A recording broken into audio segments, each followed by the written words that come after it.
Hello বন্ধুরা, commerce বাংলার YouTube চ্যানেলে তোমাদেরকে স্বাগত জানাচ্ছি। আজকে আমরা যেই চ্যাপ্টারটার অঙ্ক করব সেটা হচ্ছে ক্যাশ ফ্লো স্টেটমেন্ট। আমরা সবাই জানি হায়ার সেকেন্ডারিতে এবং কলেজে এই চ্যাপ্টারটা খুবই গুরুত্বপূর্ণ একটা ভূমিকা পালন করে। ঠিক আছে, তো ক্যাশ ফ্লো স্টেটমেন্ট খুব গুরুত্বপূর্ণ এবং বোঝাটা খুব জরুরি অঙ্কগুলোকে সলভ করার জন্য। আমরা আজকে এইচএসের, ঠিক আছে, হায়ার সেকেন্ডারিতে আসা 2015 সালের, 16 সালের, 17 সালের, 18 সালের এই 4 বছরের প্রশ্ন নিয়ে আজকে আলোচনা করব। ক্যাশ ফ্লো স্টেটমেন্ট এবং ক্যাশ ফ্লো স্টেটমেন্টের বেসিক আন্ডারস্ট্যান্ডিং, মানে আমরা বেসিক নিয়ে আলোচনা করব যে ক্যাশ ফ্লো স্টেটমেন্ট জিনিসটা কী, ক্যাশ ফ্লো স্টেটমেন্ট আমরা কিভাবে করব এবং কি প্রত্যেকটা অ্যাক্টিভিটি কেন আমরা করি, ঠিক আছে, সেই নিয়ে আমরা আজকে ডিটেলে আলোচনা করব। তো প্রথমে ক্যাশ ফ্লো স্টেটমেন্টটা কী সেটা নিয়ে একটু আলোচনা করা যাক। ক্যাশ ফ্লো স্টেটমেন্ট, আমরা সবাই ক্যাশ অ্যাকাউন্ট করেছি ক্লাস 11-এ। ক্যাশ অ্যাকাউন্ট সম্বন্ধে আমাদের মোটামুটি একটা ধারণা আছে যে ক্যাশ অ্যাকাউন্টটা হচ্ছে যে আমাদের কত ক্যাশ আসলো এবং কত ক্যাশ গেল সেটা নিয়ে আমরা একটা অ্যাকাউন্ট খুলি, তাই তো। সেটাকে ক্যাশ বুকও আমরা পরে ক্যাশ বুক বলে দেখেছি, ক্যাশ বুক খুলতাম, যে ক্যাশ বুকের মধ্যে আমরা ক্যাশ বুক, আমরা জানি ক্যাশ একটা কি ডেবিট ব্যালেন্স, ঠিক আছে। যদি আমি ক্যাশ অ্যাকাউন্টই বলি, ক্যাশ বুক হচ্ছে একটা ডেবিট ব্যালেন্স। তা আমরা যত ক্যাশ আসতো তত আমরা ডেবিট সাইডে লিখতাম, ডেবিট ব্যালেন্স বাড়লে প্লাস হয় আর কমলে মানে বাড়লে আমরা ডেবিট করি আর কমলে আমরা ক্রেডিট করি, তাই তো। তা ক্যাশ বুকে যত ক্যাশ আসতো আমরা ডেবিট সাইডে লিখতাম আর ক্রেডিট সাইডে যত ক্যাশ আমরা পেমেন্ট করতাম সেগুলোকে ক্রেডিট সাইডে লিখে ব্যালেন্স আমরা বার করতাম যে কত ক্যাশ বছরের শেষে পড়ে থাকলো। এবার ক্যাশ বুক যখন আছেই, তাহলে আর ক্যাশ ফ্লো স্টেটমেন্টের দরকার কেন পড়লো, তাই তো। ক্যাশ ফ্লো স্টেটমেন্ট আমরা কেন করবো তাহলে? আর ক্যাশ বুক তো আছেই, ওখানে তো ক্যাশের ফ্লোটা আমরা দেখতেই পাচ্ছি, ঠিক আছে। তো ক্যাশ ফ্লো স্টেটমেন্টের প্রয়োজনটা কেন? তো ক্যাশ ফ্লো স্টেটমেন্টটার প্রয়োজন হয়ে পড়লো কারণ হচ্ছে এই ক্যাশ বুকটা বিশাল বড় একটা ডকুমেন্ট। মানে ধরো তুমি এক বছরের যদি আমি ক্যাশের ট্রানজ্যাকশান দেখতে চাই, এক বছরে যদি ক্যাশের ট্রানজ্যাকশান দেখতে চাই, তাহলে হাজার হাজার এন্ট্রি আছে একটা যে কোনো বিজনেস সংস্থার, তাই কি না? তাহলে ক্যাশ ফ্লোটা বুঝতে গেলে এই হাজার হাজার ট্রানজ্যাকশান আমাকে, মানে লেনদেন আমাকে দেখতে হবে ক্যাশের। সেটা খুবই, মানে অসম্ভব ব্যাপার হয়ে পড়ছিল দিনের পর দিন, যে ক্যাশের এই ট্রানজ্যাকশানগুলো যেটা দেখা খুবই জরুরি, ঠিক আছে, যে বিজনেসে ফ্রড হচ্ছে কিনা এটা বোঝা খুবই জরুরি, সেই জায়গায় দাঁড়িয়ে ক্যাশ বুকে আমরা দেখতে পারছিলাম না, ঠিক আছে। সেই জন্যই আসলো ক্যাশ ফ্লো স্টেটমেন্ট। এই ক্যাশ ফ্লো স্টেটমেন্টটা একটা বিরাট বড় ভূমিকা পালন করে, যে ক্যাশ ফ্লো স্টেটমেন্টটা এই 1500-2000 ট্রানজ্যাকশানগুলোকে, হ্যাঁ 1500-2000 ট্রানজ্যাকশানগুলোকে একটা স্টেটমেন্টে, মানে এই স্টেটমেন্টটা ম্যাক্স টু ম্যাক্স 2 থেকে 3 পেজের মধ্যে হয়ে যাবে, 2 থেকে 3 পেজের মধ্যে সমস্ত, মানে আমরা যেগুলো করবো সেগুলো তো 1 পেজের মধ্যেই কমপ্লিট হয়ে যাবে। একটা বিজনেসে যত রকমের ট্রানজ্যাকশান হতে পারে ক্যাশের, সমস্ত ট্রানজ্যাকশানটাকে একটা মানে ছোট্ট একটা প্রেজেন্টেশনের মধ্যে এই আমরা ক্যাশ ফ্লো স্টেটমেন্টে কী করে সেটাই আমাদের শিখতে হবে, ঠিক আছে। খুবই গুরুত্বপূর্ণ, সব কোম্পানিগুলোকে ক্যাশ ফ্লো স্টেটমেন্ট তৈরি করা বাধ্যতামূলক। তাহলে আমরা যদি ক্যাশ ফ্লো স্টেটমেন্ট কীভাবে তৈরি করতে হয় সেটা আমরা যদি শিখে যাই, পরবর্তীকালে জব পেতেও আমাদের খুব একটা সুবিধা হবে, ঠিক আছে। যে আমরা ক্যাশ ফ্লো স্টেটমেন্ট বানাতে পারি, যে ক্যাশের ট্রানজ্যাকশান দিয়ে দিন, আমরা ক্যাশ ফ্লো স্টেটমেন্ট তৈরি করে দেবো, ঠিক আছে। তা ঠিক আছে, এবার ক্যাশ ফ্লো স্টেটমেন্টটা কী জিনিস এবার দেখা যাক। ক্যাশ ফ্লো স্টেটমেন্টটাকে, যেহেতু এত ট্রানজ্যাকশান আছে, সমস্ত ট্রানজ্যাকশানটাকে এরা 3টে ভাগে ভাগ করে দিয়েছে। না হলে অসুবিধাই সেই একই, তো অসুবিধা হবে যে খিচুড়ি হয়ে যাবে, যে সমস্ত ট্রানজ্যাকশান একটার মধ্যেই থাকবে। তাই জন্য যেহেতু ছোট করতে হয় আমাকে এখন, তাই জন্য আমরা কী করব, ক্যাশ ফ্লো স্টেটমেন্টটাকে 3টে ভাগে ভাগ করব। প্রথমটা হচ্ছে অপারেটিং অ্যাক্টিভিটি, ঠিক আছে, প্রথমটাকে আমরা বলবো অপারেটিং অ্যাক্টিভিটি। তারপরেরটাকে বলবো ইনভেস্টিং অ্যাক্টিভিটি এবং তারপরেরটাকে বলবো ফিন্যান্সিং অ্যাক্টিভিটি। তাহলে প্রথমেরটাকে আমরা কী বলবো, তোমরা খাতা পেন নিয়ে বসলে খুবই সুবিধা হয়, তাহলে তোমরাও এটা লিখে নিতে পারো যে প্রথমেরটাকে আমার সাথে সাথে লেখো। প্রথমেরটাকে বলা হয় অপারেটিং অ্যাক্টিভিটিস, ঠিক আছে। প্রথমেরটাকে বলবো অপারেটিং অ্যাক্টিভিটি, সেকেন্ডেরটাকে বলবো ফিন্যান্সিং অ্যাক্টিভিটি, সেকেন্ডটাকে বলবো আমরা ইনভেস্টিং অ্যাক্টিভিটি,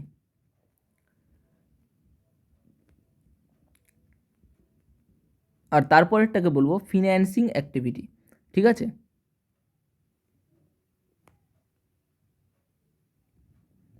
এবার প্রত্যেকটা অ্যাক্টিভিটি কী বলে। প্রথম হচ্ছে অপারেটিং অ্যাক্টিভিটি, অপারেটিং অ্যাক্টিভিটিটাকে নিয়ে আমরা আলোচনা করছি। তার আগে চলে আসি ইনভেস্টিং অ্যাক্টিভিটি। সেকেন্ডে যেটা করি আমরা ইনভেস্টিং অ্যাক্টিভিটি। ইনভেস্টিং অ্যাক্টিভিটি মানে কি, যেই অ্যাক্টিভিটিতে আমরা ইনভেস্ট করেছি এবং ক্যাশ আমাদের ইনফ্লো হয়েছে অথবা আউটফ্লো হয়েছে, মানে ইনভেস্টমেন্টের জন্য আমাদের ক্যাশ আউটফ্লো বা ইনফ্লো যদি হয়, আউটফ্লো মানে কি ক্যাশ বেরিয়ে যাওয়া, আর ইনফ্লো মানে কি ক্যাশ আসা। ঠিক আছে, যেই অ্যাক্টিভিটির জন্য আমাদের যেই ইনভেস্টমেন্টের জন্য আমাদের ক্যাশ আউটফ্লো বা ইনফ্লো যদি হয়, তাহলে আমরা বলবো সেটা হচ্ছে ইনভেস্টিং অ্যাক্টিভিটির পার্ট। মানেটা কি, মানে ইনভেস্টমেন্ট বলতে আমরা কি বুঝি, অ্যাসেট, মানে যদি আমরা সম্পত্তি কিনি তখনই তো আমরা বলি যে আমরা ইনভেস্ট করলাম। ঠিক আছে, যদি আমরা সম্পত্তি কিনি তাহলেই আমরা কি বলি, যে আমরা ইনভেস্ট করলাম, টাকা কোথাও ইনভেস্ট করলাম। ঠিক আছে, সম্পত্তি কিনলেই এটা হয়। তা এরকম উদাহরণ কি, আমরা মেশিনারি কিনেছি, মেশিনারি কিনেছি মানে কি আমরা ইনভেস্ট করেছি, তাই তো। এবার আমরা বিল্ডিং কিনেছি, মানে কি আমরা ইনভেস্ট করেছি। আমরা ইনভেস্টমেন্ট কিনেছি, ইনভেস্টমেন্ট মানে নিশ্চয়ই সবাই জানো, ফাইনাল অ্যাকাউন্টের যে প্রথম আমাদের ইউটিউব চ্যানেলে যে সর্বপ্রথম ভিডিওটা আছে সেটা দেখবে, সেই সমস্ত অ্যাসেট সম্বন্ধে সমস্ত ডিটেলস আমরা বলেছি। ঠিক আছে, তা অ্যাসেটের মধ্যে তাহলে বোঝা গেল মেশিনারি, বিল্ডিং, ইনভেস্টমেন্ট, এগুলো আমাদের কি অ্যাসেট। তো এগুলোকে যদি আমরা কিনি, ঠিক আছে, কেনা হলে তাহলে আমাদের কি হবে, আমরা যদি কিনি তাহলে সেটা কি হবে, আমাদের ক্যাশ ইনফ্লো হবে না আউটফ্লো হবে? অবশ্যই ক্যাশ আউটফ্লো হবে। ক্যাশ হচ্ছে আমাদের কি বাইরের দিকে বেরিয়ে যাবে, তাই তো, ক্যাশ বেরোবে আমাদের সংস্থার থেকে, ক্যাশ কী হবে, আউটফ্লো হবে। ঠিক আছে, ক্যাশ আমাদের কী হবে, আউটফ্লো হবে। এবার যদি আমরা বিক্রি করে দিই, এই যে এই ইনভেস্টমেন্টগুলোই, মানে এই যে সম্পত্তিগুলো আমরা কিনেছিলাম, সেই সম্পত্তিগুলো যেগুলো আমাদের কাছে আছে, সেই সম্পত্তিগুলো আমরা যদি সেল করে দিই তাহলে কি হবে, আমরা যদি সেল করে দিই তাহলে ক্যাশের কি হবে, ক্যাশের ইনফ্লো হবে, ক্যাশ আমাদের আসবে। ঠিক আছে, ক্যাশ বেড়ে যাবে। বোঝা গেল? তাহলে ইনভেস্টিং অ্যাক্টিভিটিসে আমরা তাহলে কী নিয়ে ডিল করি, শুধুমাত্র একটা জিনিসকে নিয়ে, সেটা হচ্ছে কি অ্যাসেট। ঠিক আছে, যেই অ্যাসেটগুলো কিনতে গিয়ে যে অ্যাসেটগুলো কিনতে গিয়ে অথবা বিক্রি করতে গিয়ে, যে অ্যাসেটগুলো কিনতে গিয়ে অথবা বিক্রি করতে গিয়ে আমাদের কি হচ্ছে, আমাদের ক্যাশের ইনফ্লো অথবা আউটফ্লো হচ্ছে, তাই তো। সেটা তাহলে ইনভেস্টিং অ্যাক্টিভিটিসে আমরা শুধুমাত্র অ্যাসেট নিয়ে আলোচনা করব। তাহলে ফিন্যান্সিং অ্যাক্টিভিটি কি, ইনভেস্টিং অ্যাক্টিভিটি সম্বন্ধে আশা করি বোঝা গেছে। আমরা অঙ্ক নিয়ে সলিউশন করে দেখব যে কি বলছে এটা। ঠিক আছে, আশা করি ক্লিয়ার হয়েছে কনসেপ্টটা। ফিন্যান্সিং অ্যাক্টিভিটিসটা কি এবার জানা যাক। ফিন্যান্সিং অ্যাক্টিভিটি, ফিন্যান্সিং কথাটার অর্থ কি, বিজনেসে টাকার প্রয়োজন, সেই টাকাটার যোগান আসবে কোথা দিয়ে, সেটাকেই বলা হয় ফিন্যান্সিং করা। ঠিক আছে, বিজনেস করতে গেলে টাকার প্রয়োজন হয়, সেই টাকাটার যোগান, ঠিক আছে, সেই টাকাটার সাপ্লাই কোথার থেকে আসবে, সেটাই হচ্ছে কি ফিন্যান্সিং অ্যাক্টিভিটিসে বলা হয়। তাহলে মানেটা কি, মানে হচ্ছে আমি যদি এখন বিজনেস করতে চাই তাহলে বিজনেসের টাকার প্রয়োজন, আমি নিজে টাকা নিয়ে আসতে পারি, সেটাকে কি বলা হয়, ক্যাপিটাল। ঠিক আছে, আমার বিজনেসের টাকা প্রয়োজন, আমার নিজের টাকায় হচ্ছে না, আমি লোন নিতে পারি। ঠিক আছে, আমার বিজনেসের টাকার প্রয়োজন, লোন ব্যাংকের থেকে পাচ্ছি না, আমি কি করতে পারি, পাবলিকের থেকে লোন নিতে পারি ডিবেঞ্চার ইস্যু করে। ঠিক আছে, আমি একা আর পারছি না, আমি এখন শেয়ারের মাধ্যমে ক্যাপিটাল মানে মূলধন নিয়ে আসতে চাই শেয়ারের মাধ্যমে। ঠিক আছে, এইগুলোর সবকটাই কোন অ্যাক্টিভিটিসের মধ্যে পড়ছে, ফিন্যান্সিং অ্যাক্টিভিটিস। বিজনেসে টাকার প্রয়োজন, টাকার যোগানটা আসছে যেইভাবে, ঠিক আছে, সেটা নিজে আনতে পারি, বা শেয়ারের মানে নিজে যখন বড় কোম্পানি যদি হয়ে যায় তখন কি করে, তারা ক্যাপিটালটা শেয়ার করে নিয়ে আসে, শেয়ার মার্কেট আমরা শুনেছি, সেখান থেকে ক্যাপিটাল নিয়ে আসতে পারি, বিজনেসের টাকার যোগানটা নিয়ে আসতে পারি এইভাবে। পাবলিকের থেকে লোন নিতে পারি ডিবেঞ্চারের মাধ্যমে, অথবা ব্যাংকের থেকে ডাইরেক্ট আমরা লোন নিতে পারি। ঠিক আছে, এই সমস্ত কিছু কোন অ্যাক্টিভিটির মধ্যে পড়বে, ফিন্যান্সিং অ্যাক্টিভিটিসের মধ্যে পড়বে। তাহলে এটা তো আমরা ইনফ্লোর কথা বললাম, এই যে টাকাগুলো নিলাম, ফিন্যান্সিং টাকা নিলাম, এবার এই টাকাগুলো শোধও করতে হবে, সেটাও কোন অ্যাক্টিভিটিসে যাবে, ফিন্যান্সিং অ্যাক্টিভিটিসেই যাবে। এর জন্য আমাকে কি, এই যে লোন নিয়েছি তার জন্য আমাকে কি সুদ দিতে হতে পারে। ঠিক আছে, ডিবেঞ্চারেও একই কথা, ওটা তো পাবলিকের থেকে লোন নেওয়া, সেটাও আমাকে সুদ দিতে হতে পারে। শেয়ার হোল্ডারদের আমাদের কী দিতে হবে, লাভের, মানে তারাও তো আমার মতনই মালিক, তাদেরকে কী দিতে হবে, লাভের অংশ দিতে হবে, সেটাকে ডিভিডেন্ড বলা হয়। তাহলে এই যে জিনিসগুলো ফিন্যান্সিং অ্যাক্টিভিটিসের মধ্যেই পড়ছে। ফিন্যান্সিং অ্যাক্টিভিটিস কাকে বলে, যে আমার বিজনেসে টাকা প্রয়োজন, সেই টাকার যোগান দেওয়াটাই যে অ্যাক্টিভিটিস, মানে টাকাটার যোগান আসছে যেই অ্যাক্টিভিটিসের মাধ্যমে, সেটা কি ফিন্যান্সিং অ্যাক্টিভিটিস। ঠিক আছে, এবার এই টাকাগুলো পরিশোধ করতে গেলেও আমাদের টাকা আউটফ্লো হয়ে যাবে, তাই তো, পরিশোধ করতে গেলে টাকা আউটফ্লো হয়ে যাবে, সেটাও কোন অ্যাক্টিভিটিসে যাবে, ফিন্যান্সিং অ্যাক্টিভিটিসে যাবে। এই টাকার জন্য যেই আমাকে সুদটা দিতে হচ্ছে, ডিভিডেন্ড দিতে হচ্ছে, ঠিক আছে, সেই সমস্ত কিছুও কোন অ্যাক্টিভিটিসে যাবে, ফিন্যান্সিং অ্যাক্টিভিটিসে যাবে। তাহলে ইনভেস্টিং অ্যাক্টিভিটিস আশা করি ক্লিয়ার হয়েছে। ইনভেস্টিং অ্যাক্টিভিটিসে অ্যাসেট কেনা এবং বেচার জন্য যা আমার ক্যাশ আউটফ্লো এবং ইনফ্লো হচ্ছে, সেটাই আমাদের ইনভেস্টিং অ্যাক্টিভিটিসে যায়। আর ফিন্যান্সিং অ্যাক্টিভিটিসে কোনটা যায়? ফিন্যান্সিং অ্যাক্টিভিটিসে যায় হচ্ছে যেই টাকার প্রয়োজন বিজনেসটা করতে গেলে, সেই টাকার যোগানটা যেই মাধ্যমের মানে যেই মাধ্যমের মধ্যে দিয়ে আসে সেইগুলোকেই বলবো আমরা ফিন্যান্সিং অ্যাক্টিভিটিস, ঠিক আছে? এবং ফিন্যান্সিং অ্যাক্টিভিটিসে টাকার যোগান পাওয়া এবং টাকাটা শোধ করা, টাকার জন্য ওই মানে ফিন্যান্সিংয়ের জন্য আমাকে সুদ দেওয়া এবং ডিভিডেন্ড দেওয়া, এই সমস্ত লাভের অংশ, ডিভিডেন্ডকে বলা হয় লভ্যাংশ, ঠিক আছে? এই লভ্যাংশ প্রদান করা, এগুলো সমস্ত কিছু কী করব আমরা ফিন্যান্সিং অ্যাক্টিভিটিসের মধ্যেই লিখবো, এই ইনফ্লো আউটফ্লোগুলো। তাহলে মাত্র 10 মিনিট হয়েছে, সেই 10 মিনিটের মধ্যে আমরা ইনভেস্টিং অ্যাক্টিভিটিস এবং ফিন্যান্সিং অ্যাক্টিভিটিসের লজিকটা বুঝতে পেরেছি। এবার চলে আসি অপারেটিং অ্যাক্টিভিটিসে। অপারেটিং অ্যাক্টিভিটিস মানেটা কি? রেগুলার বিজনেস করতে আমাদের যেই ক্যাশ ইনফ্লো হচ্ছে, যেই ক্যাশ আউটফ্লো হচ্ছে, ঠিক আছে? মানে রেগুলার বিজনেস করছি, কেনা বেচা করছি, রেগুলার কেনা বেচা, বিজনেসের যেটা মেন কাজ, ঠিক আছে? পাওনাদারদের থেকে টাকা পাওয়া, ঠিক আছে? তারপরে এমনি নর্মাল লোকদেরকে, যেই কাস্টমারদেরকে ক্যাশে বিক্রি করা, তারপরে আমরা যে সাপ্লায়ারদের থেকে মাল কিনি, ঠিক আছে? তার এই সমস্ত কেনা বেচা, ডেটারদের থেকে টাকা পাওয়া, ক্রেডিটারকে টাকা পেমেন্ট করা, বিলস রিসিভেবল, বিলস পেবেল, এগুলো পরিশোধ করা, বিলস পেবেল পরিশোধ করি, বিলস রিসিভেবল থেকে টাকা পাই, এই সমস্ত রেগুলার অ্যাক্টিভিটি যেগুলো আছে সেগুলো সমস্ত কিছু কিসের মধ্যে যাবে? অপারেটিং অ্যাক্টিভিটিসে যাবে, ঠিক আছে? এগুলো তাহলে মানে কোথায় যাবে? অপারেটিং অ্যাক্টিভিটিসে যাবে। এবার সমস্যাটা কী দাঁড়াচ্ছে? আমাদের ক্যাশের ট্রানজ্যাকশান কোন অ্যাক্টিভিটিতে সব থেকে বেশি হয়? ইনভেস্টিং অ্যাক্টিভিটিসে আমরা তো বছরে এমন না হাজার হাজার সম্পত্তি কিনি, হাজার হাজার সম্পত্তি বিক্রি করি, একদমই নয়। আমরা হয়তো বছরে 2 থেকে 3টে কি 4টে 5টা, ঠিক আছে? ম্যাক্সিমাম 10টা আমরা সম্পত্তি কিনি বেচি, এরকম ট্রানজ্যাকশান হয়। সেটা আমরা অর্ধেক পেজের মধ্যে ইনভেস্টিং অ্যাক্টিভিটিস লিখে ফেলতে পারি। ফিন্যান্সিং অ্যাক্টিভিটিসেও সেরকম, আমরা এমন না সারা বছর ধরেই লোন নিয়ে যাচ্ছি, এরকম তো হয় না। সারা বছর ধরেই শেয়ারের মাধ্যমে আমরা টাকা নিয়ে যাচ্ছি, সারা বছর ধরেই ডিবেঞ্চারের মাধ্যমে আমরা লোন নিয়ে যাচ্ছি, সেরকম কিন্তু হয় না, ঠিক আছে? সুদও সারা বছর ধরে দিতে হয় না, বছরে হয়তো 6 মাস অন্তর অন্তর কেউ দেয়, ঠিক আছে? যদি আমি প্রতি মাসেও দিই তাহলে 12টা ট্রানজ্যাকশান হবে সুদের জন্য, তাই তো? তা এই ফিন্যান্সিং অ্যাক্টিভিটিসেও ম্যাক্সিমাম অর্ধেক পেজ কি 1 পেজের মধ্যে আমরা ফিন্যান্সিং অ্যাক্টিভিটিসটাও করে ফেলতে পারবো, ঠিক আছে? আমাদের অঙ্ক তো আরও ছোটো থাকে, আমাদের অঙ্কে তো 4-5 লাইনের থাকে ফিন্যান্সিং অ্যাক্টিভিটিস আর ইনভেস্টিং অ্যাক্টিভিটিসে। এবার অপারেটিং অ্যাক্টিভিটিসে সেই একই সমস্যা হচ্ছে, আমাদের তো মেন লেনদেন হয় কোথায়? ক্যাশের লেনদেন হয় তো অপারেটিং অ্যাক্টিভিটিসে, ঠিক আছে? তাই জন্য এর মধ্যে দুখানা মেথড চলে আসছে। একটা হচ্ছে ডাইরেক্ট মেথড। ডাইরেক্ট মেথডে কি? ওই যা টাকা আসছে, যা টাকা যাচ্ছে, সেগুলো আমরা করে আমরা লিখতে পারি। সেটা করলে সেই একই সমস্যা, বিশাল বড় আকারের একটা ক্যাশ ফ্লো স্টেটমেন্ট তৈরি হবে, তাই তো? এবার আমরা যদি ইনডাইরেক্ট মেথডে করি তাহলে একটা রক্ষে আছে, যে আমরা উল্টোভাবে করব যাতে কিনা আমাদের এত ট্রানজ্যাকশান না লিখতে হয়, ঠিক আছে? এটাকেই বলে ডাইরেক্ট মেথড আর ইনডাইরেক্ট মেথড। ডাইরেক্টলি মানে ডাইরেক্টলি আমি করে দেবো যে কত ক্যাশ আসলো, কত ক্যাশ গেল, সেটা আমরা ডাইরেক্টলি রিপ্রেজেন্ট করব।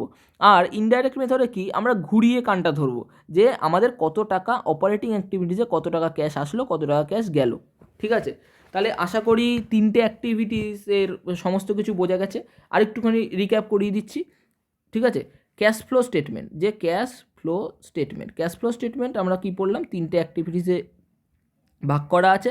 একটা হচ্ছে অপারেটিং, একটা ইনভেস্টিং, একটা হচ্ছে ফিন্যান্সিং, ঠিক আছে? ইনভেস্টিং অ্যাক্টিভিটিস একটা জিনিসের সাথেই ডিলস করে, একটা জিনিসের সাথেই এটা কাজ করে, সেটা হচ্ছে কি? অ্যাসেট যদি সম্পত্তি যদি আমরা কিনি অথবা বিক্রি করি, কিনলে আমাদের ক্যাশ আউটফ্লো হবে, ক্যাশ বেরিয়ে যাবে। আর যদি বিক্রি করে দিই তাহলে ক্যাশ ইনফ্লো হবে, ঠিক আছে? ক্যাশ আসবে। তাহলে এইটা বোঝা গেল ইনভেস্টিং অ্যাক্টিভিটি। ফিন্যান্সিং অ্যাক্টিভিটিস মানে কি? ফিন্যান্সিং করতে আমার যা ইনফ্লো অথবা আউটফ্লো হয়েছে, ফিন্যান্সিং করা মানে কি?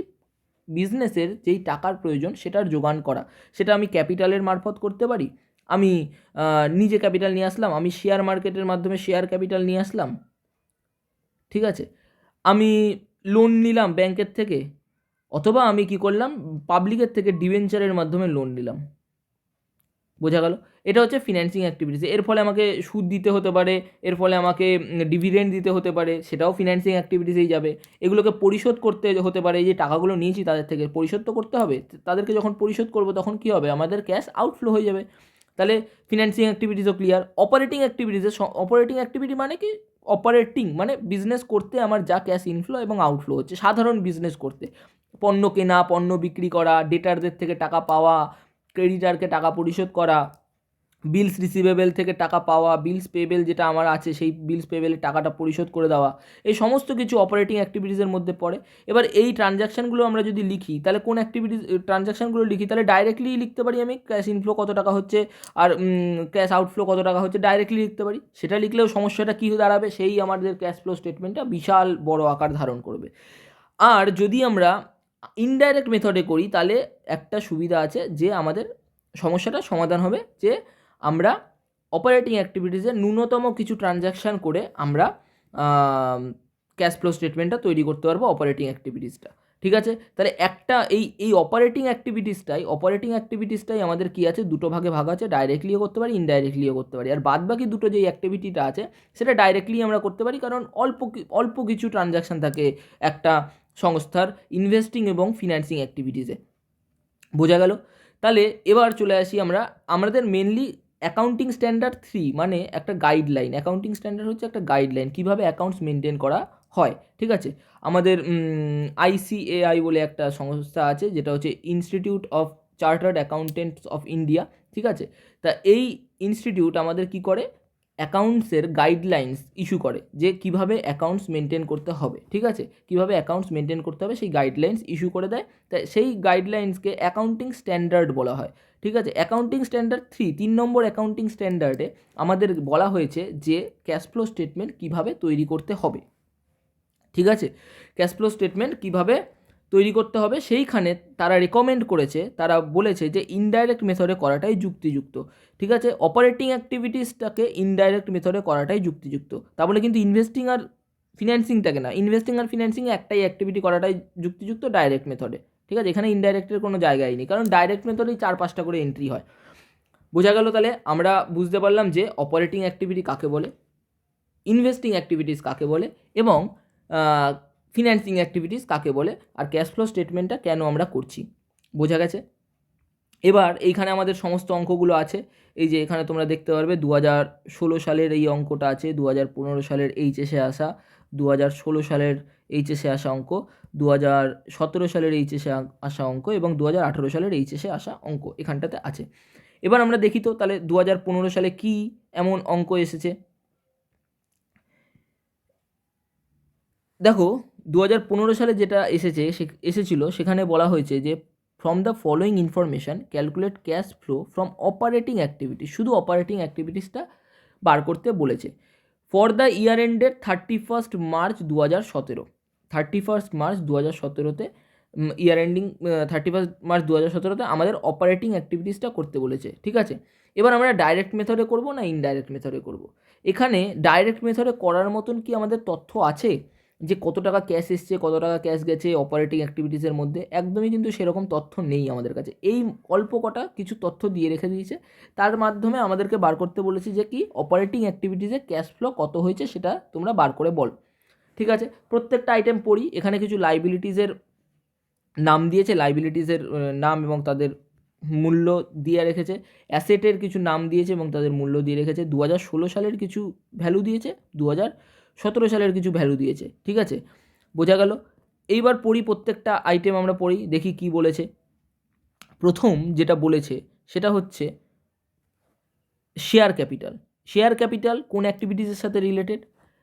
শেয়ার ক্যাপিটাল এইমাত্র আমরা আলোচনা করলাম, এটা হচ্ছে ফিন্যান্সিং অ্যাক্টিভিটির সাথে রিলেটেড। ঠিক আছে, ফিন্যান্সিং অ্যাক্টিভিটিস আমি ঠিক আছে যে প্রত্যেকটা যেই অ্যাক্টিভিটিস সেটা আমি শুধু ফিন্যান্সিং অ্যাক্টিভিটিসকে এফ দিয়ে ডিনোট করছি, আর অপারেটিং অ্যাক্টিভিটিসকে ও দিয়ে, আর ইনভেস্টিং অ্যাক্টিভিটিসকে আই দিয়ে ডিনোট করছি। ঠিক আছে, শেয়ার ক্যাপিটাল আমাদের কোন অ্যাক্টিভিটিস মধ্যে পড়ছে? শেয়ার ক্যাপিটাল আমাদের পড়ছে ফিন্যান্সিং অ্যাক্টিভিটিসের মধ্যে। জেনারেলি রিজার্ভটা কোন অ্যাক্টিভিটিসের মধ্যে পড়ছে? একটুখানি জেনারেল রিজার্ভ নিয়ে আলোচনা করব। তারপরেরটা দেখো প্রফিট অ্যান্ড লস অ্যাকাউন্ট, এই দুটো নিয়ে আলোচনা করছি। তারপরেরটা কি আছে? প্রপোজড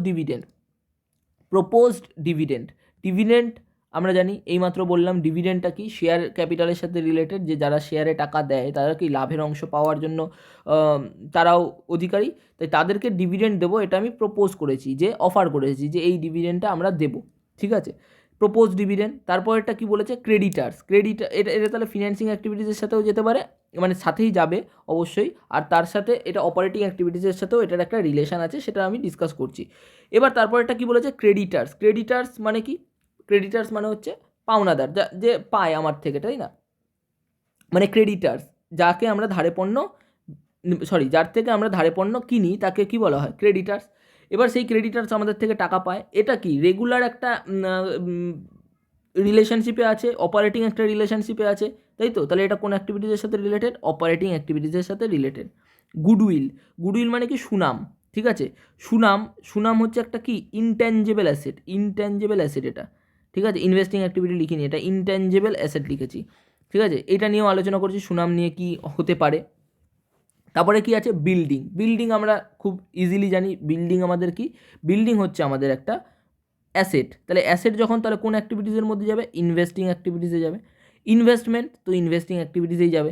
ডেটার্স, ডেটার্স হচ্ছে কি? আবার যাকে আমরা ধারে পণ্য বিক্রি করি সে ডেটার্স। এটা কি? রেগুলার অ্যাক্টিভিটি মানে অপারেটিং অ্যাক্টিভিটিসের মধ্যে পড়ছে। স্টক, স্টক মানে কি? আমরা যেই পণ্যটা বিক্রি করছি সেটার কতটা স্টক পড়ে আছে, কোন অ্যাক্টিভিটিসে যাবে? অপারেটিং অ্যাক্টিভিটিসে অবশ্যই। এবার ক্যাশটা কি যাবে? ক্যাশটা কোনো অ্যাক্টিভিটিসেই যাবে না। এটাই তো আমরা, এটাই ক্যাশ ফ্লো স্টেটমেন্ট তৈরি করছি। এটা আমাদের ওপেনিং ক্যাশ, এটা আমাদের ক্লোজিং ক্যাশ। আমাদের 2016 শেষে আমাদের এই ক্যাশটা ছিল, 2017 শেষে আমাদের এই ক্যাশটা আছে, ঠিক আছে? তো এটা আমরা মানে ক্যাশ ফ্লো স্টেটমেন্ট একেবারে করে শেষে, মানে 3টে অ্যাক্টিভিটি কমপ্লিট হওয়ার পরে এটা ভেরিফাই করা হয়। যাই হোক, আমাদের এখানে 3টে অ্যাক্টিভিটি করতে দেয়নি, আমাদের মাত্র করতে দিয়েছে হচ্ছে অপারেটিং অ্যাক্টিভিটিসটা। তাহলে দেখা যাক অপারেটিং অ্যাক্টিভিটিসে আমরা অঙ্কটা করব কি করে, ঠিক আছে? ফরম্যাটটা কীরকম হবে? ফরম্যাটটা আমি লজিক্যালি বোঝাবো, একদমই মুখস্থ করবে না। ফার্স্টে বুঝবে, তারপরে তোমরা প্র্যাকটিস করবে, তাহলেই ফরম্যাটটা এমনি মাথায় ঢুকে যাবে, ঠিক আছে? ফরম্যাটটাতে কি বলা হয়েছে? ফরম্যাটটাতে বলেছে যে অপারেটিং অ্যাক্টিভিটিসে আমরা কী করব? ইনডাইরেক্টলি করব, কারণ দেখতেই পাচ্ছ, বুঝতেই পারছো, এখানে ডাইরেক্টলি করাটা একেবারেই সম্ভব নয়। কেন সম্ভব নয়? অত ডেটাই নেই আমাদের কাছে, যে কত ক্যাশ এসছে অপারেটিং অ্যাক্টিভিটিসে, কত ক্যাশ গেছে, সেগুলো আমাদের অত ভালোভাবে ডেটাটা দেওয়া নেই। তাহলে আমাকে কী করতে হবে? এখন ইনডাইরেক্ট মেথডটা অবলম্বন করতে হবে। আর ইনডাইরেক্ট মেথডটাই আমাদের মেন পরীক্ষায় আসবে, এবং এই অ্যাকাউন্টিং স্ট্যান্ডার্ড 3 সেটাই রেকমেন্ড করেছে যে আমাদের ইনডাইরেক্ট মেথডেই অপারেটিং অ্যাক্টিভিটিসটা করতে হবে। তো এটার প্রথম স্টেপ কি হবে? স্টেপ 1, আমাদের প্রথম স্টেপ হবে যে এই বছরের যেই প্রফিটটা হয়েছে না, এই বছরের যেই আসল প্রফিটটা সেটা বার করো। টোটাল যেই প্রফিট, লাভ আমাদের, সেটা আমাদের বার করো। মানে ঠিক আছে, তাহলে আমাদের লাভটা কী করে, কীভাবে আমরা বার করব? লাভটা বার করতে গেলে আমাদেরকে মাথায় রাখতে হবে যে কোনো লাভের কোনো অংশ কি অন্য জায়গায় কোনো জায়গায় ট্রান্সফার করা আছে, তাহলে সেটাকে যোগ করে আসল লাভটাকে বার করে দাও, ঠিক আছে? মানেটা কি? ধরো এখানে যেরকম এই অঙ্কটাতে ছিল, অঙ্কটা তুমি দেখলে বুঝতে পারবে, এই যে জেনারেল রিজার্ভ, ঠিক আছে? রিজার্ভ মানে কি? সঞ্চয় করে রাখা টাকা। কোথার থেকে সঞ্চয় করে? প্রফিটের থেকে, ঠিক আছে? যা লাভ হয় সেই লাভটা পুরোটা লাভ হিসাবে না দেখিয়ে, বা লাভ হিসাবে দেখালেই তো সেটা তুলে নিয়ে বাড়ি চলে যাবে সবাই। সেই জন্য কী করে, যে কিছুটা সঞ্চয় করে রাখে, লাভের থেকে কিছু অংশ সঞ্চয় করে রাখে। এই বছরে কি কিছু সঞ্চয় করে রেখেছে? দেখো, আগের বছর আমাদের সঞ্চয় খাতে রাখা ছিল 8,000 টাকা, এখন সেখানে আছে 12,000 টাকা, মানে 4,000 টাকা এই বছর সঞ্চয় করা হয়েছে। তাহলে এইটা কোথার থেকে এসছে? নিশ্চয়ই প্রফিট থেকে এসছে, প্রফিটেরই একটা অংশ এটা। তাহলে এটা প্রফিটের অংশ যখন, তাহলে প্রফিটের সাথে যোগ হয়ে যাবে, ঠিক আছে? এবার দেখো তো প্রফিট এই বছর কত হয়েছে? বলছে আমাদের প্রফিটে জমানো ছিল 7,200 টাকা, আর এখন দেখছি মাত্র আছে 6,200 টাকা। তার মানে এই বছর কি হয়েছে? বলছে এই বছর না 1,000 টাকা লস হয়ে গেছে, তাই জন্যই আমাদের জমানো টাকার থেকে কমে গেছে। বোঝা গেল কি বোঝা গেল না? আমাদের 7,200 টাকা প্রফিট অ্যান্ড লসে ব্যালেন্স ছিল, ঠিক আছে? এখন আছে 6,200 টাকা। কেন? নিশ্চয়ই এই বছর লস হয়েছে, তাই প্রফিট অ্যান্ড লসের ব্যালেন্সটা কমে গেছে। তাহলে 4,000 এদিকে ট্রান্সফার করা হয়েছে, আর 1,000 টাকা লস হয়েছে, তাহলে আলটিমেটলি 3,000 টাকা প্রফিট হয়েছিল, এটা বলতে পারি আমি, ঠিক আছে? এইবার তারপরে আসলো কি? ডিভিডেন্ড। ডিভিডেন্ড মানেই কি? লাভের অংশ, তাই কি না? ডিভিডেন্ড মানে আমি এইমাত্র বললাম যে শেয়ার ক্যাপিটাল, মানে শেয়ারে যারা ক্যাপিটাল দিয়েছে তারা কি লাভের অংশ পাওয়ার অধিকারী, তাদেরকে আমি লাভের অংশ দেবো বলে কিছু টাকা সরিয়ে রেখেছি এই বছর। কত টাকা সরিয়ে রেখেছি এই বছর? 20,200 টাকা। এখানে মাইনাস কেন করলাম না? এইটা আগের বছর সরিয়ে রেখেছিলাম প্রফিটের থেকে, ঠিক আছে? যেটা কিনা আমি দিয়ে দিয়েছি, আগের বছর সরিয়ে রেখেছিলাম, যেটা কিনা আমি দিয়ে দিয়েছি তাদেরকে। লাভের অংশ যা ছিল আগের বছর, আমি বলেছিলাম যে এত টাকা দেবো, 11,200 টাকা, সেটা আমি কি অলরেডি দিয়ে দিয়েছি? নিশ্চয়ই, আগের বছর প্রপোজ করেছিলাম। এবার এই বছরেরটায় কী হয়েছে? একটু বেশি গিজিমিজি হয়ে গেছে, মুছতে দাও। এই বছরেরটাতে কী হয়েছে? এই বছর বলছে যে আমি দেবো কত টাকা? 20,200 টাকা। তাহলে এটা এই বছরের লাভের থেকেই সরানো টাকা, তাহলে এইটাও লাভের অংশ, যখন এটা যোগ হয়ে যাবে 20,200 টাকা। তাহলে আলটিমেটলি আমাদের প্রফিট কত টাকা হলো? আমাদের প্রফিট হয়েছে 20,200 প্লাস 1,000, আর মাইনাস 1,000 আর প্লাস 4,000। তাহলে আমরা বলতে পারি আমাদের 26,200 টাকা, 23,200 টাকা 23,200 টাকা আমাদের কি হয়েছে, প্রফিট হয়েছে এই বছর। হ্যাঁ কি না? স্টেপ ওয়ানে আমাদের কমপ্লিট হলো যে স্টেপ ওয়ানে কত টাকা প্রফিট হয়েছে। তাহলে স্টেপ ওয়ান করতে গেলে আমরা কী কী দেখব? স্টেপ ওয়ান করতে গেলে আমাদের দেখার কাজ কি, যে আমাদের লাভ কত টাকা হয়েছে সেটা বার করা। লাভের যত ভাগ আমরা ভাগে ভাগ করে রেখে দিয়েছি, সব জায়গায় ছড়িয়ে ছিটিয়ে রেখেছি, সেগুলোকে আমরা কি করব, যোগ করে দেবো। যোগ করে আসল যেই লাভটা হয়েছে সেটাকে আমরা বার করব। এখানে আমাদের প্রফিট অ্যান্ড লসের কিছু ব্যালেন্স ছিল, জেনারেল রিজার্ভে কিছু ব্যালেন্স ছিল, ডিভিডেন্টে কিছু ব্যালেন্স ছিল, সেগুলোকে আমরা কি করে দিলাম, সবাইকে যোগ করে দিলাম। যোগ করে আমরা এই যে প্রফিট অ্যান্ড লসের নেগেটিভ 1,000 টাকা ব্যালেন্স হচ্ছিল, জেনারেল রিজার্ভে পজিটিভ 4,000 টাকা ব্যালেন্স হচ্ছিল, আর ডিভিডেন্টে এই বছরে সরিয়ে রাখা হয়েছিল 20,200 টাকা। তাহলে টোটাল আমাদের কত হয়ে গেল, 23,200 টাকা। ঠিক আছে, এইটা গেল আমাদের প্রথম স্টেপ ওয়ান কমপ্লিট হলো। এটা কেন করেছি? এটা আর একটা কারণে করেছি। এটা হচ্ছে কিছু ইনট্যাঞ্জেবল অ্যাসেট আমরা দেখেছিলাম। ইনট্যাঞ্জেবল অ্যাসেট কী দেখেছিলাম? ইনট্যাঞ্জেবল অ্যাসেটের মধ্যে দেখেছিলাম গুডউইল। ঠিক আছে, ইনট্যাঞ্জেবল অ্যাসেটের মধ্যে কী দেখেছিলাম? গুডউইল, সুনাম। এই সুনাম কি হয়?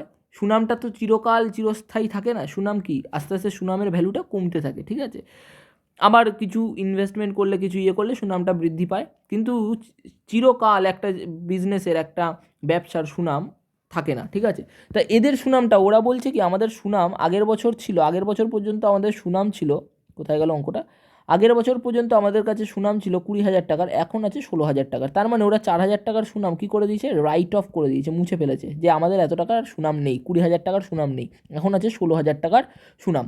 ঠিক আছে, তাহলে তারা কি করবে? তাহলে তাদের কী করণীয়? তারা এই সুনামে যেই টাকাটা কী করেছে, কোথার দিয়ে করেছে, 4,000 টাকাটা কোথার দিয়ে মুছেছে প্রফিটের থেকেই। ঠিক আছে, মুছেছে কোথার থেকে, প্রফিটের থেকে।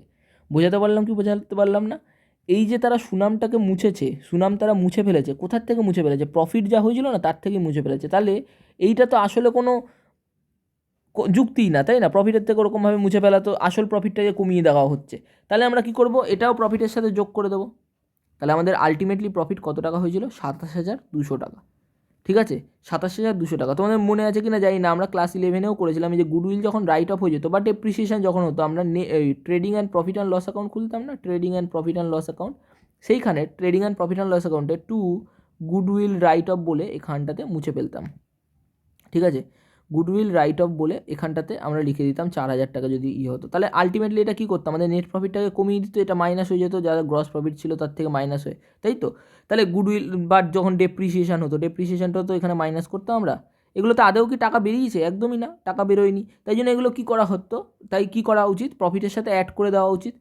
তা এই জন্য আমাদের প্রফিটটা, আলটিমেটলি প্রফিট আমাদের কত হয়েছে, 27,200 টাকা প্রফিট হয়েছে। এইটাকে বলা হয় অপারেটিং প্রফিট। এইটাকে কি বলা হয়, অপারেটিং প্রফিট। ঠিক আছে, এইটাকে বলা হয় অপারেটিং প্রফিট। বোঝা গেল? বা তুমি এটাকে ফার্স্টে বলতে পারো net profit before tax and extraordinary items, এটাকে এরকমভাবেও লেখা যায়। এটা টার্মটা মুখস্থ করে নেবে, সেটা বড় কথা না, কিন্তু স্টেপটা বুঝতে হবে যে এটা কি করে আসলো, অপারেটিং প্রফিটটা কি করে আসলো। মেন কথা আমাদের প্রথম কাজ কি হবে, যে প্রফিটের যেই ভাগগুলো আছে সেগুলোকে আগে একসাথে করো।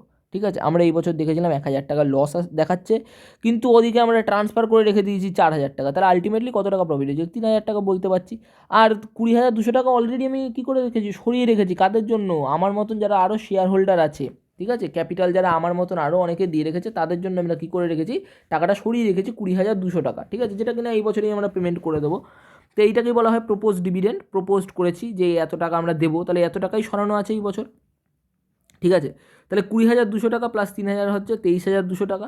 আর 4,000 টাকা আমার কী হয়েছিলাম, গুডউইল রাইট অফ করে দিয়েছি। ঠিক আছে, যার জন্য আমার কোনো প্রফিট, মানে আমার কোনো ক্যাশ বেরোয়নি, তাহলে সেটাও কি প্রফিটেরই একটা অংশ। তাহলে আমরা এইভাবে 27,200 টাকা অপারেটিং প্রফিট পেলাম। ঠিক আছে, এইবারের স্টেপটা কি, এইবারের স্টেপটা আবার এইগুলো মুছে ফেললাম আমরা। এইবারের আমাদের স্টেপটা কি, সরি,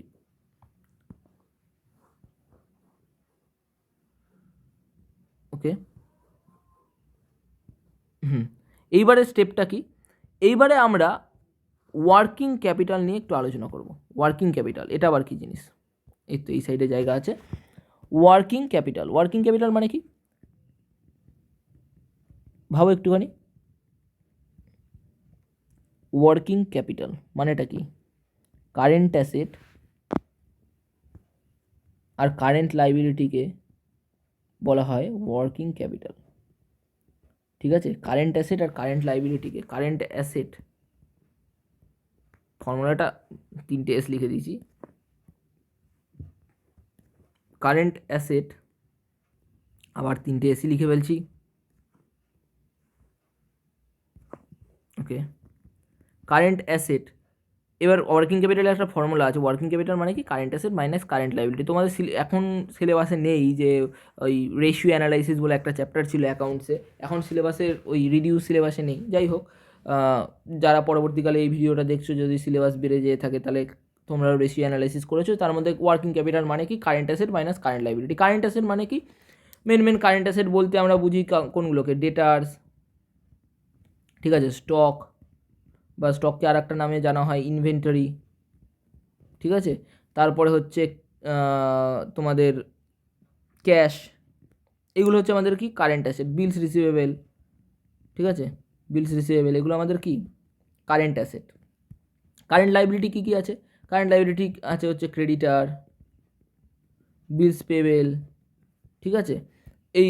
এই সমস্ত জিনিসগুলো, ব্যাঙ্ক ওভারড্রাফটও পড়ে, ব্যাঙ্ক ওভারড্রাফটও আমাদের কারেন্ট লাইবিলিটির মধ্যে পড়ে।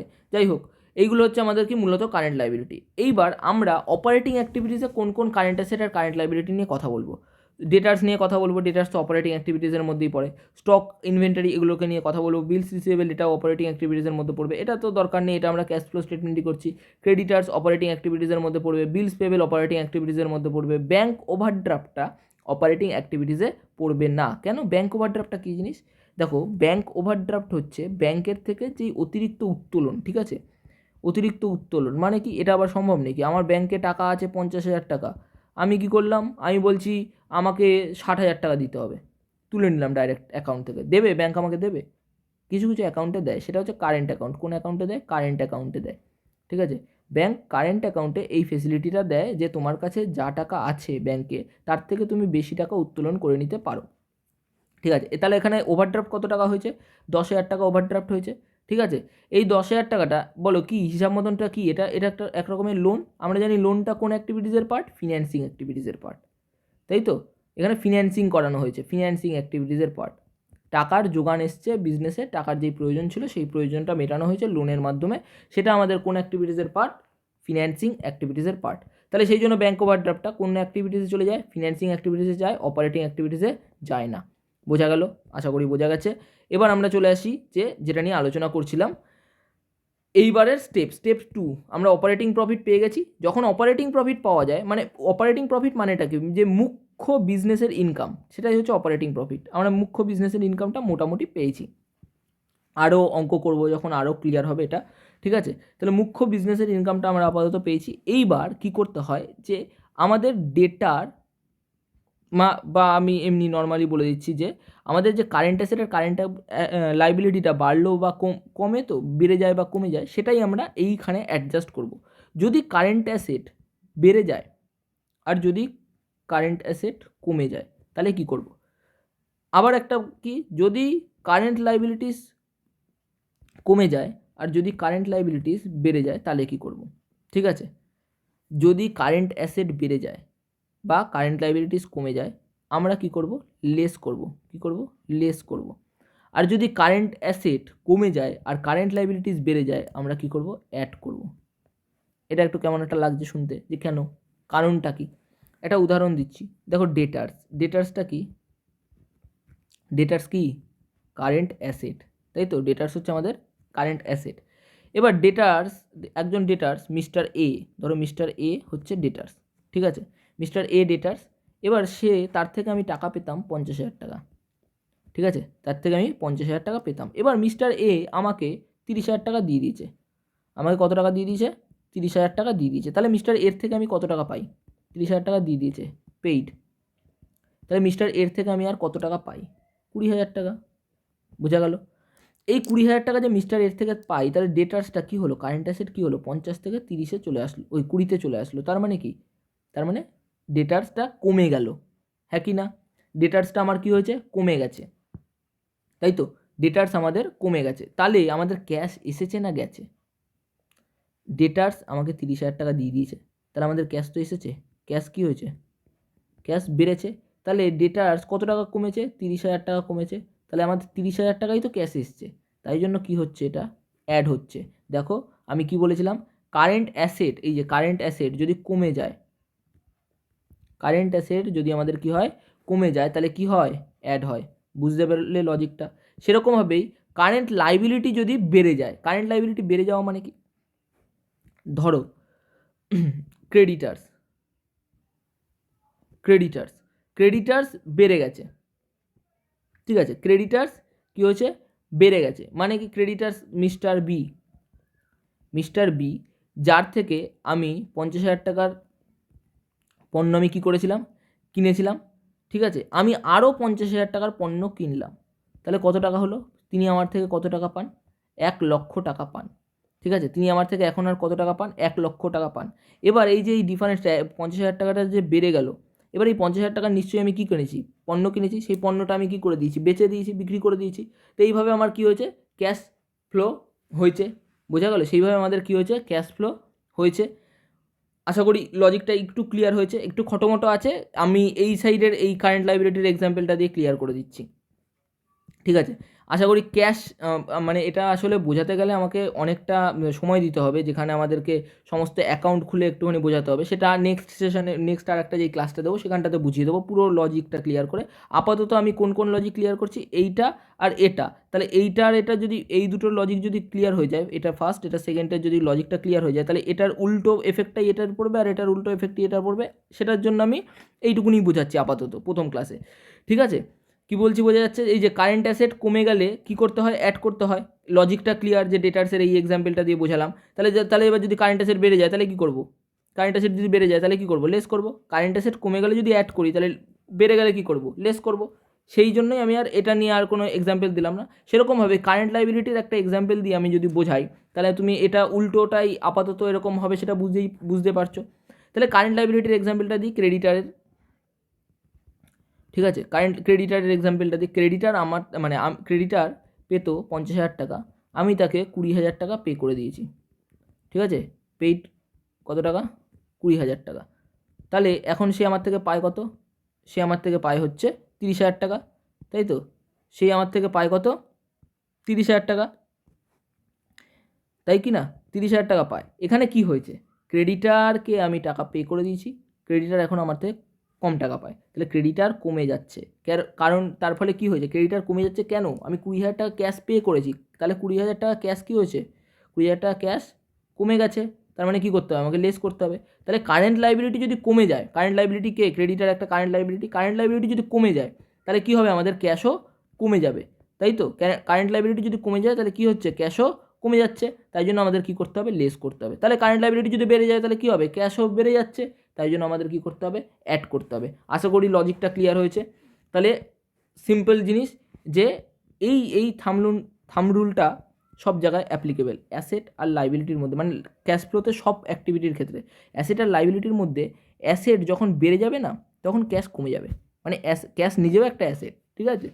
অ্যাসেট যদি বেড়ে যায়, অন্য অ্যাসেটগুলো যদি বেড়ে যায়, তাহলে আমাদের কী হবে, ক্যাশ, যদি অ্যাসেট কী হয়, বাড়ে, ঠিক আছে, তাহলে ক্যাশ কী হবে, ক্যাশ কী হবে, ক্যাশ লেস হবে, ঠিক আছে। মানে আমরা লেস করবো ক্যাশ ফ্লো স্টেটমেন্ট, সেটা যেই অ্যাক্টিভিটিসের সাথে রিলেটেড সেই অ্যাক্টিভিটিসের মধ্যে আমরা সেরকম রেসপেক্টিভলি লেস করে দেবো, যদি অ্যাসেটটা বেড়ে যায়। আর অ্যাসেট যদি কমে যায় তাহলে আমরা কী করবো, অ্যাসেট যদি আমাদের কমে যায় তাহলে কী করবো, আমরা অ্যাড করে দেবো, ঠিক আছে। এক্সাম্পল ওই ডেটার্সটা দিয়ে বোঝালাম। এবার লাইবিলিটিতে আসি, লাইবিলিটি যদি বেড়ে যায় তাহলে কী করবো, ক্যাশ কী হয়েছে, ক্যাশ হয়েছে লেস, লাইবিলিটি যদি বেড়ে যায় তাহলে কী হয়েছে, ক্যাশ অ্যাড হয়েছে, ঠিক আছে, ক্যাশ হয়েছে কি অ্যাড, ক্যাশের মধ্যে অ্যাড করে দেবো। আর লাইবিলিটি যদি কমে যায় তাহলে কী করবো, ক্যাশও কী হয়েছে, লেস হয়েছে। তাহলে তুমি যদি একটুখানি অ্যানালাইজ করো ব্যাপারটাকে, লাইবিলিটির সাথে ক্যাশের একটা সেম সম্পর্ক আছে, তাই কি না। লাইবিলিটি যদি কমে যায় ক্যাশও কমছে, লাইবিলিটি যদি বেড়ে যায় তাহলে ক্যাশও বাড়ছে। অ্যাসেট যদি কমে যায়, অ্যাসেট যদি বেড়ে যায় তাহলে ক্যাশ কমছে, অ্যাসেটের সাথে উল্টো সম্পর্ক, সে নিজে অ্যাসেট হয়ে অ্যাসেটের সাথে কি ধোকা দিচ্ছে, তাই তো কি না। ক্যাশ নিজে অ্যাসেট হয়ে আমাদের কি হচ্ছে, অ্যাসেট যদি কমে যাচ্ছে তখন আমাদের ক্যাশ বেড়ে যাচ্ছে, অ্যাসেট যদি বেড়ে যাচ্ছে আমাদের ক্যাশ কমে যাচ্ছে। আর লাইবিলিটির সাথে আবার কি, মানে লাইবিলিটি অ্যাসেট ক্যাশ কিন্তু অ্যাসেট, আর লাইবিলিটির সাথে সুন্দর সম্পর্ক রেখে দিয়েছে যে লাইবিলিটি যদি বেড়ে যায় তাহলে ক্যাশ কী হবে, বেড়ে যাবে, আর লাইবিলিটি যদি কমে যায় তাহলে ক্যাশ কী হবে, কমে যাবে। তাহলে এবার আমরা চলে আসি কারেন্ট অ্যাসেট কারেন্ট লাইবিলিটিগুলো বোঝার জন্য, যে এখানে কারেন্ট অ্যাসেট আর কারেন্ট লাইবিলিটি কোন কোনগুলো আছে। আশা করি স্ক্রিনটা দেখতে পাচ্ছ সবাই। কারেন্ট অ্যাসেট আর কারেন্ট লাইবিলিটি কোনগুলো আছে, এই যে ক্রেডিটার্স এটা একটা কি কারেন্ট লাইবিলিটি, এই যে ডেটার্স এটা একটা কি কারেন্ট অ্যাসেট, স্টক এটা একটা কি কারেন্ট অ্যাসেট। ঠিক আছে, এই তিনটে জিনিসই আমাদের আপাতত কারেন্ট অ্যাসেট আর কারেন্ট লাইবিলিটিস আছে। এবার 2016 সালে কারেন্ট লাইবিলিটি ছিল 28,400 টাকা, এই বছর হয়ে গেছে 36,400 টাকা। তাহলে কারেন্ট লাইবিলিটি কী হয়েছে, বেড়ে গেছে। আমি এইমাত্র বললাম লাইবিলিটির সাথে ক্যাশের একটা সুন্দর সম্পর্ক, তাই কি না? তাহলে এ বেড়ে গেছে, তাহলে ও কী হবে, ক্যাশও কী হবে, এখানে কী করব, অ্যাড করব। ঠিক আছে, এটাকে কী করবো আমরা, অ্যাড করবো, যে ডিফারেন্সটা বেড়ে গেছে যেহেতু, তাই জন্য ডিফারেন্সটা কী করবো, অ্যাড করে দেবো। ডেটার্সটা দেখি, ডেটার্স হচ্ছে কারেন্ট অ্যাসেট, এর সাথে আবার ক্যাশের মানে অ্যাসেটগুলোর সাথে ক্যাশের আবার উল্টো সম্পর্ক, তাই কি না? এখানে কী আছে, 30,000 থেকে 43,200 টাকা, এই যে বেড়ে গেছে, কত টাকা বেড়ে গেছে, 13,200 টাকা বেড়ে গেছে। বেড়ে গেছে কারেন্ট অ্যাসেট, ক্যাশ কী করবে, কমে যাবে। তাহলে এটা কী করবো, লেস করবো ফার্স্টেরটা। তারপরে কী আছে, স্টকটা আমাদের কী হয়েছে, কমে গেছে। তাহলে এখানে আবার কী করে দেবো, অ্যাড করে দেবো। তাহলে আমরা দেখতে পারলাম যে ওয়ার্কিং ক্যাপিটালের মধ্যে দুটো জিনিসকে অ্যাড করব, এইটা ক্রেডিটার্সকে আর স্টকটাকে, আর একটা জিনিসকে লেস করব সেটা হচ্ছে ডেটার্সকে। ঠিক আছে, একটা জিনিসকে লেস করব সেটা হচ্ছে আমাদের কি, ডেটার্সকে। তাহলে আমরা অপারেটিং প্রফিট যেটাকে করেছিলাম, অপারেটিং প্রফিট কত টাকা আমাদের অপারেটিং প্রফিট বেরিয়েছিল, আমাদের অপারেটিং প্রফিট বেরিয়েছিল 27,200 টাকা, তাই না? ওই যে কোথায় গেল, 27,200 টাকা লিখেছিলাম। যাই হোক, আমাদের অপারেটিং প্রফিট হয়েছিল 27,200 টাকা। ঠিক আছে, ওই যে -1000, তারপরে 4,000 টাকা আমাদের রিজার্ভে পাঠানো হয়েছিল, এটা প্রফিট অ্যান্ড লস থেকে এসেছিলো, এটা জেনারেল রিজার্ভ থেকে এসেছিলো। তারপরে আর একটা হচ্ছে ওই যে প্রোপোজ ডিভিডেন্ড যেটা আমাদের ছিল 20,200 টাকার থেকে এসেছিলো একটা, আর হচ্ছে একটা গুডউইলে ট্রান্সফার হয়েছিল, তাই না? গুডউইল রাইট অফ হয়েছিল যেটা 4,000 টাকার, এগুলোকে সব কটাকে যোগ করে 27,200 টাকা আমাদের কী বেরিয়েছিল, অপারেটিং প্রফিট। ঠিক আছে, অপারেটিং প্রফিট আমাদেরকে বেরিয়েছিল। এবার এই অপারেটিং প্রফিট থেকে আমরা কি করব, অপারেটিং প্রফিট থেকে অ্যাড করব কিছু আর লেস করব কিছু। অ্যাড কি করব, এইমাত্র বললাম কারা অ্যাড হয়, যদি কারেন্ট অ্যাসেট কী হলে অ্যাড হবে, কারেন্ট অ্যাসেট কী হলে, ইনক্রিজ করলে না ডিক্রিজ করলে। কারেন্ট অ্যাসেট যদি বাড়ে তাহলে তো অ্যাড হবে না, কারেন্ট অ্যাসেটের সাথে উল্টো সম্পর্ক। তাহলে কারেন্ট অ্যাসেট যদি ডিক্রিজ করে, ঠিক আছে, কারেন্ট অ্যাসেট যদি কী করে, ডিক্রিজ করে, তাহলে আমরা অ্যাড করব। আর কারেন্ট লাইবিলিটি যদি ইনক্রিজ করে, যদি কী করে, ইনক্রিজ করে, তাহলে আমরা কী করব, অ্যাড করব। সেরকমই লেস করব কি, কারেন্ট অ্যাসেট যদি কী হয়, কারেন্ট অ্যাসেট যদি বেড়ে যায়, ঠিক আছে, কারেন্ট অ্যাসেট যদি কী করে, ইনক্রিজ করে, তাহলে আমরা কী করব, লেস করব। আর কারেন্ট লাইবিলিটি যদি কমে যায় তাহলে আমরা কী করব, লেস করব। ঠিক আছে, তাহলে এখানে কোন দুটো জিনিস অ্যাড হবে আমি বলেছিলাম, একটা হচ্ছে ক্রেডিটার্স, কী হয়েছে, ক্রেডিটার্স বেড়ে গেছিলো, আর একটা আমাদের কী হয়েছে, স্টক কমে গেছিলো, তাই কি না? ক্রেডিটার্স আমাদের বেড়ে গেছিলো, তাহলে ক্রেডিটার্স বলে লিখে আমরা ইনার কলামেই লিখবো। ঠিক আছে, দুটো কলাম এরকম আমি খুলবো, ওই যে এখানে 27,200 টাকা, এর বাইরে একেবারে পাঠাবো। যাই হোক, তা এখানে ক্রেডিটার্স আমাদের কত টাকা বেড়েছিল, সরি ক্রেডিটার্স বেড়েছিল তো, হ্যাঁ ক্রেডিটার্স আমাদের কত টাকা বেড়েছিল, ক্রেডিটার্স আমাদের বেড়েছিল হচ্ছে এই যে ছিল 28,400 টাকা, হয়েছে 36,400 টাকা, তার মানে 8,000 টাকা বেড়ে গেছিলো। তাহলে আমরা এখানটাতে লিখে দেবো যে এই যে আমরা কি করব, ক্রেডিটার্সে লিখে দেবো 8,000 টাকা।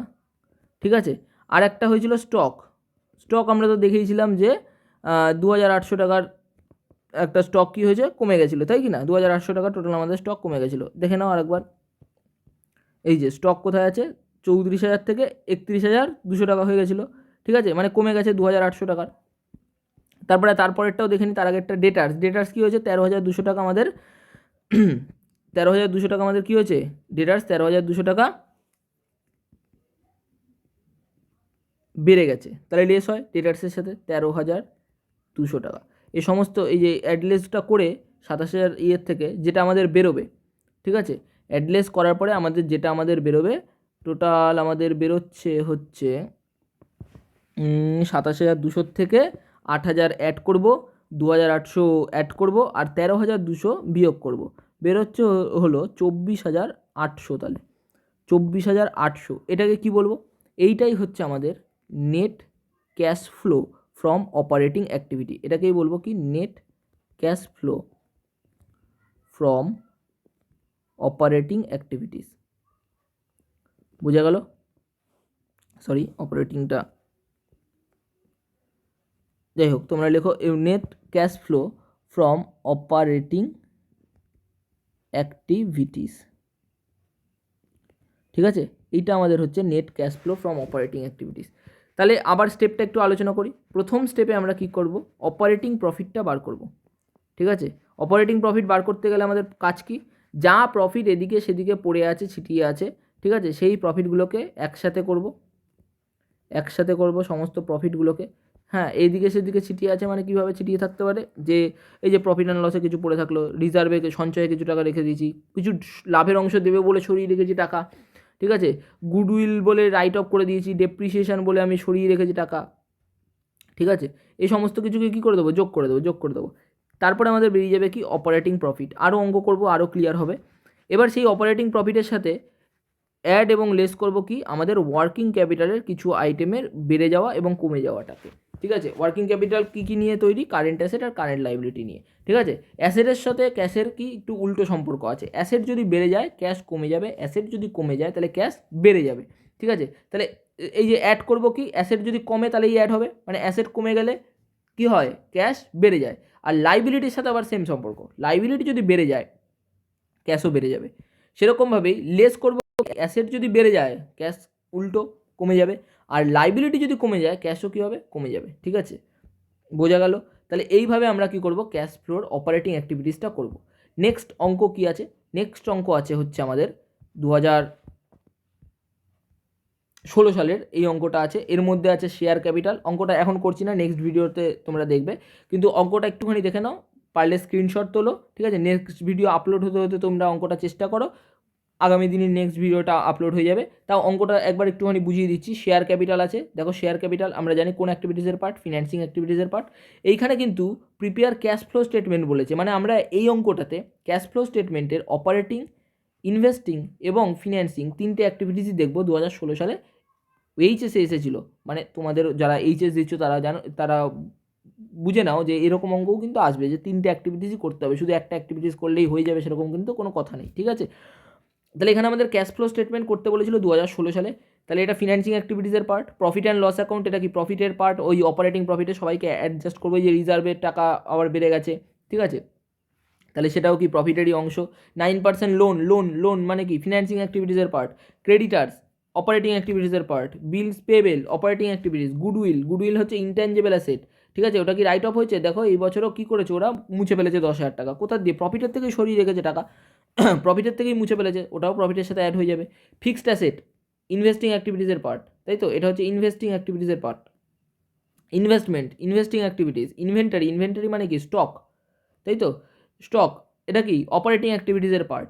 ডেটার্স অপারেটিং অ্যাক্টিভিটিস, যে মানে ইনভেন্টারি, ডেটার্স, এগুলো হচ্ছে ওই কারেন্ট অ্যাসেট, তাই না, অপারেটিং অ্যাক্টিভিটিসে যাবে। বিলস রিসিভেবল কারেন্ট অ্যাসেট, অপারেটিং অ্যাক্টিভিটিসে যাবে।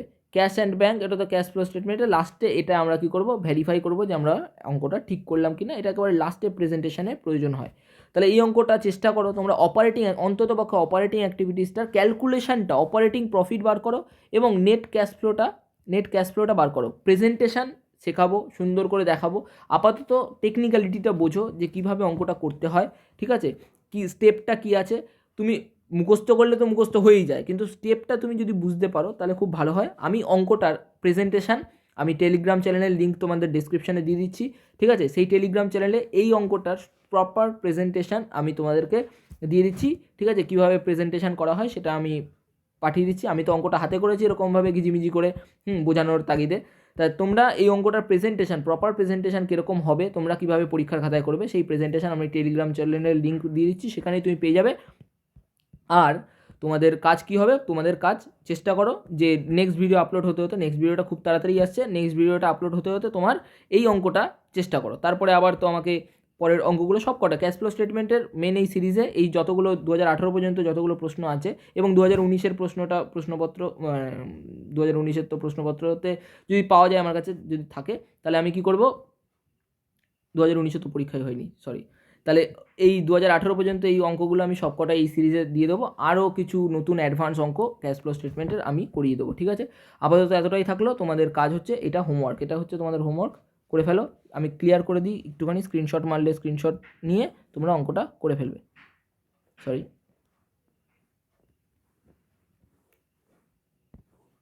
আর চ্যানেলটা সাবস্ক্রাইব করে দাও।